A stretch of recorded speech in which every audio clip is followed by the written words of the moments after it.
Hello guys, എല്ലാവർക്കും സുഖാണെന്നില്ലായിരിക്കും. അപ്പോൾ നിങ്ങൾക്ക് പകുതിയാക്കി ഈ ഫ്രെയിം കാണുമ്പോൾ തന്നെ നിങ്ങൾക്ക് ഏകദേശം മനസ്സിലായിട്ടുണ്ടാവും എന്തിനെ പറ്റിയാണ് നമ്മൾ ഇന്നത്തെ വീഡിയോ.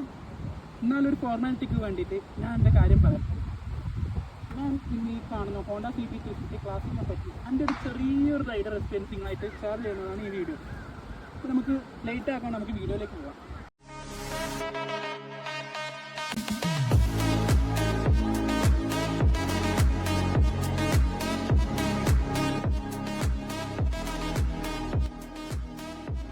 അപ്പോൾ നമുക്ക് ഈ ഒരു ബൈക്ക് 340cc ഒരു എയർ കൂൾഡ് എഞ്ചിനാണ് പ്രൊവൈഡ് ചെയ്തിരിക്കുന്നത്. ഇത് ഏകദേശം 29 Nm/m ടോർക്കും 20 ഹോഴ്സ് പവറും പ്രൊഡ്യൂസ് ചെയ്യും. ഇതിൻ്റെ ഒരു സീറ്റ് ഹൈറ്റ് എന്ന് പറയുന്നത് ഒരു 800 mm ആണ് ഇതിൻ്റെ സീറ്റ് ഹൈറ്റ്. നിങ്ങൾ ഏകദേശം ഒരു 5'4" ഹൈറ്റിൻ്റെ താഴെയാണ് നിങ്ങൾക്ക് ഭയങ്കര ബുദ്ധിമുട്ടായിരിക്കും വണ്ടി ഓടിക്കാൻ.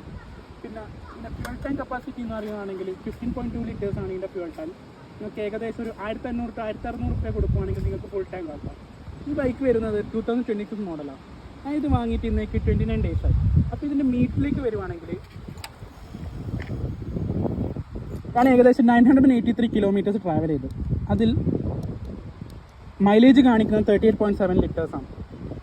ഏതൊരു ബൈക്കും ഫസ്റ്റ് സർവീസ് കഴിഞ്ഞിട്ടാണ് അതിൻ്റെ മൈലേജ് കറക്റ്റ് കാണിക്കുള്ളൂ. അപ്പം ഇത് എത്രത്തോളം ശരിയാണെന്ന് ഒരു ഉറപ്പില്ല. ഇതിൻ്റെ ഫസ്റ്റ് സർവീസ് വരുന്ന അടുത്താഴ്ച. ഹോണ്ട പറയുന്നത് 1000 kilometers or 1 month ആണ്. അപ്പം സർവീസ് കഴിഞ്ഞിട്ട് ഇതിനെപ്പറ്റിയുള്ള കൂടുതൽ കാര്യങ്ങൾ ഞാൻ വീഡിയോയിൽ ഷെയർ ചെയ്യുന്നതായിരിക്കും.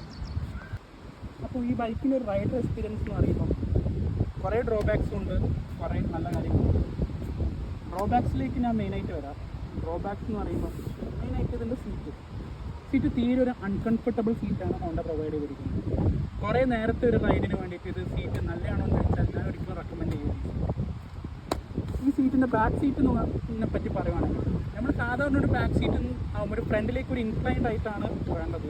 ഇതൊരു ബാക്കിലേക്ക് ഇൻക്ലൈൻഡ് ആയ പോലെ തോന്നുന്നു. അതുകൊണ്ട് തന്നെ ബാക്കിലിരിക്കുന്ന പാസഞ്ചർ ബാക്കിലേക്ക് വല്ലാണ്ട് പോവുകയും ചെയ്യുന്നുണ്ട്. അതേപോലെ തന്നെ പോകാനുള്ള ചാൻസ് കൂടുതലാണ്. അതുകൊണ്ടാണ് മെയിനായിട്ട് ഈ സാധനം വെച്ചിട്ടുള്ളത്. ഇതെല്ലാം എഡീഷണൽ കാര്യങ്ങളാണ്. ഈ എഡീഷണൽ ഫിറ്റിങ്സിനെ പറ്റിയെല്ലാം ഞാൻ വേറൊരു വീഡിയോയിൽ തന്നെ ഇങ്ങോട്ട് എല്ലാ കാര്യങ്ങളും പറയുന്നത്.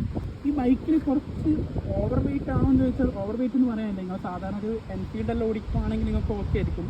ഞാനിപ്പം മുമ്പേ ഓടിച്ചത് ഹോണ്ടേൻ്റെ തന്നെ യൂണിക്കോൺ ആണ്.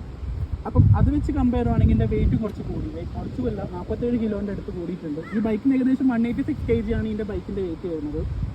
അതുകൊണ്ട് തന്നെ സ്റ്റാർട്ടിങ്ങുള്ളൊരു കുഴപ്പമുണ്ടാവും, പിന്നെ യൂസ് ചെയ്തിട്ട് നോർമലാവും. അതേപോലെ തന്നെ ഇതിൻ്റെ ഹൈറ്റ് ഞാൻ നേരത്തെ പറഞ്ഞ പോലെ 186 mm ആണ് വരുന്നത്. 186 mm എന്ന് പറയുമ്പം ഒരു 5'4" താഴെയാണെങ്കിൽ നിങ്ങൾക്ക് ഭയങ്കര ബുദ്ധിമുട്ടായിരിക്കും. എൻ്റെ ഹൈറ്റ് എന്ന് പറഞ്ഞാൽ ഇപ്പോൾ 5'4" ആണ്. ഞാനിപ്പം ഇതിന് നിങ്ങൾക്ക് കാണിച്ചു തരാം. എൻ്റെ 2 കാലം നിങ്ങൾക്ക് വേണമെങ്കിൽ നോക്കാം. എൻ്റെ ഈ 2 കാലം ഇതേപോലെയാണുള്ളത്. അപ്പോൾ നമ്മൾ ഈട്ടത്ത് എന്തിനാണ് വന്നതെന്ന് നിങ്ങൾക്ക് കൂടുതലാക്കും മനസ്സിലായിട്ടുണ്ടാവും. അത് നമ്മൾ പറയാൻ പോകുന്ന വണ്ടീൻ്റെ ഹെഡ്ലൈറ്റിനെ പറ്റിയാണ്. ഹെഡ്ലൈറ്റിൻ്റെ വെളിച്ചത്തിനെ പറ്റി പറയുവാണെങ്കിൽ കമ്പാരിറ്റീവ്ലി കുറച്ച് മോശമായ ഒരു ഹെഡ്ലൈറ്റ് തന്നെയാണ് കൊടുത്തിട്ടുള്ളത്. നമ്മൾ ഇരുട്ടത്ത് പോകുമ്പോൾ അതോ ഡയറക്റ്റ് ഒരു വണ്ടീൻ്റെ ലൈറ്റ് അടിക്കുമ്പോൾ നമുക്കത് ഇങ്ങനെ മനസ്സിലാവും. ഞാൻ ഇതിൻ്റെ വണ്ടീൻ്റെ ലൈറ്റിനെ പറ്റി ഞാൻ കാണിച്ചു തരാം. വെളിച്ചം എന്ന് പറയുന്നത് നിങ്ങൾക്കത് കാണുമ്പോൾ എത്രത്തോളം മനസ്സിലാവും എന്ന് എനിക്കറിയില്ല. എന്നാലും ഇത് നോർമൽ ലൈറ്റ്. ഇനിയിപ്പോൾ നമ്മൾ ബ്രൈറ്റ് ഇടുവാണെങ്കിൽ ഇതാണ് അതിൻ്റെ ലൈറ്റ് വരുന്നത്. നിങ്ങൾക്കിപ്പം മനസ്സിലാവുമായിരിക്കും നല്ല വെളിച്ചം കുറവാണ് കമ്പാരിറ്റീവ്ലി. ഞാൻ നേരത്തെ പറഞ്ഞ പോലെ ഡയറക്റ്റ് ഒരു വണ്ടീൻ്റെ ലൈറ്റും അതോ ഇരുട്ടത്തുള്ളൊരു സമയത്തെല്ലാം പോകുമ്പോൾ നിങ്ങൾക്ക് അത് നല്ലോണം ഫീൽ ചെയ്യും.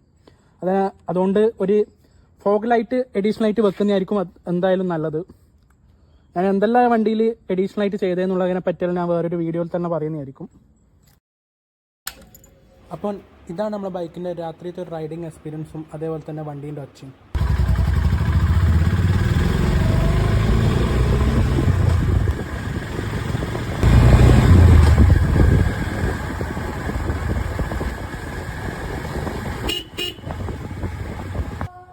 അപ്പോൾ ഇതാണ് എൻ്റെ ഒരു യൂസർ എക്സ്പീരിയൻസ്. ഈ ഹോണ്ട CB 350 ക്ലാസിക് എന്ന് പറഞ്ഞാൽ അടിപൊളി ബൈക്കാണ് എൻ്റെ ഒരു ഒപ്പീനിയനിൽ. എൻ്റെ ഒരു ഒപ്പീനിയൻ അല്ല, കൂടുതലാക്കുക തന്നെ ഒപ്പീനിയൻ. ഞാനിപ്പോൾ ഒരു ബൈക്ക് വാങ്ങണം എന്നുള്ള സമയം ഞാൻ റോയൽ എൻഫീൽഡും ഹോണ്ടയും കമ്പയർ ചെയ്യുമ്പം കൂടുതലും ഹോണ്ട CB 350 ആയിരുന്നു ഡിമാൻഡ്. ഹോണ്ട CB 350 ഞാൻ വാങ്ങാൻ പോയപ്പം തന്നെ ഷോറൂം തന്നെ വണ്ടി ഉണ്ടായിരുന്നില്ല. അത്രയും ഡിമാൻഡുള്ളൊരു വണ്ടിയാണ് ഹോണ്ട CB 350 ക്ലാസിക്. ഇതിൻ്റെ തന്നെ 3 വേരിയൻറ്റ് വരുന്നുണ്ട്. Honda CB 350 classic, Honda CB 350 RSഉം പിന്നെ ഹോണ്ട CB 350 ഹൈനസും. ഈ 3 വണ്ടീൻ്റെ ഒരു കമ്പാരിസൺ വീഡിയോ ഇടണമെങ്കിൽ നിങ്ങൾ കമൻറ്റിൽ പറഞ്ഞാൽ അത് ഞാൻ ഇടാം. ഇനി വേറെ എന്തെങ്കിലും നിങ്ങൾക്ക് ഇതിൽ കൂടുതൽ അറിയാനുണ്ടെങ്കിൽ കമൻറ്റ് ബോക്സിൽ മെസ്സേജ് അയച്ചോ, ഞാൻ പറഞ്ഞുതരാം. പിന്നെ ഞാൻ ഈ വീഡിയോയിൽ എനിക്കറിയാം കൂടുതൽ ഞാൻ ഡ്രോബാക്ക് ആയിരിക്കും പറഞ്ഞിട്ടുണ്ടാവാം. കാരണം നമ്മൾ ഒരു വണ്ടി എടുത്താൽ നമ്മൾ അതിൻ്റെ ഡ്രോബാക്സ് ആണ് കൂടുതലും നോക്കുന്നത്. ഇതിൽ കുറേ പോസിറ്റീവ് സൈഡ് ഉണ്ട്. എല്ലാം പറയാൻ നിൽക്കുകയാണെങ്കിൽ ഈ വീഡിയോയിൽ കഴിയൂല. നല്ലൊരു എഞ്ചിനാണ് ഫസ്റ്റ് ഓഫ് ഓൾ. അടിപൊളി വണ്ടിയാണ്, നല്ല ക്ലാസി ലുക്ക് എല്ലാം കൊണ്ടും ഒരു അടിപൊളി ബൈക്കാണ്. ഇപ്പം ഞാൻ പറഞ്ഞൊരു ഡ്രോബാക്സ് അല്ലാണ്ട് വേറെ മാറ്റി നിർത്തുവാണെങ്കിൽ ഒരു പെർഫെക്റ്റ് റെട്രോ മോട്ടോർ സൈക്കിൾ തന്നെയാണ് ഉള്ള സീബ്രി 350 ക്ലാസിക്. അപ്പം പിന്നെ നമ്മൾ ഈ വീഡിയോని ഇപ്പം വൈൻഡ് ചെയ്യുവാണ്. അടുത്തൊരു വീഡിയോ ആയിട്ട് നമുക്ക് വേറൊരു ദിവസം കാണാം. Thank you.